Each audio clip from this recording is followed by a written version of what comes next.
All right, I'm here with the Shatter champion, Nate Parks. Nate, tell us about your experience. What was your strategy going into Shatter? My strategy going into Shatter was to run as many sort of defense 4 units as I could, defense 3. I didn't run G1 strike fighters, despite their incredible usefulness, just because they got flight, they don't even benefit from cover. And that's what I saw a lot of people basically. Who was it? Evan was running cliff hoppers, which were really useful, but they were just gone so quickly. Yeah. But the Earth commies, they wound up being really useful, especially since Jeff, unfortunately, whiffed on a really important airborne ape roll that would have wiped out my Earth commies, and for the rest of the game, they were just flinging like mad. But I mean, as an overarching strategy, I think because people were playing more conservatively with your units, it was easier to hold on to a strong power base. So just power based, aggressive play. I was thinking about it actually, but in all 3 of my games, my opponent's monster wound up literally on the border of my side of the map, which I think helps. How did you do that? Did you lure him over there? I'm sure it was excellent tactics. I think people just don't like me, and they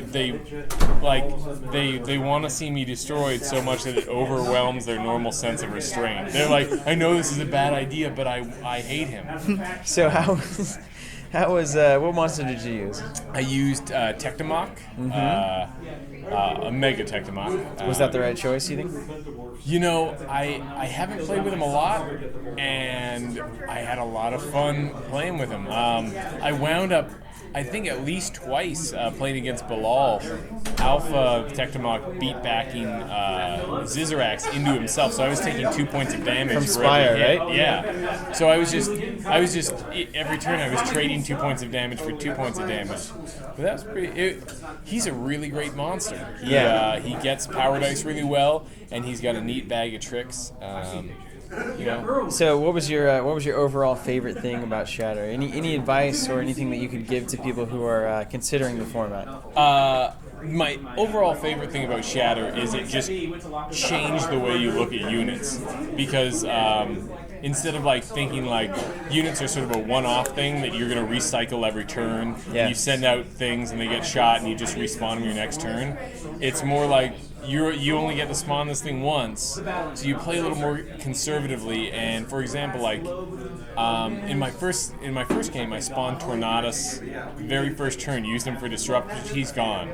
And then the other 2 games, I didn't spawn him until the very end, and he was the boost that I needed at the very end. So it started becoming a thing where it's you gotta realize that this is more like an endurance contest now, and you've gotta use your units well. Nice. All right, well, congratulations, and more to come.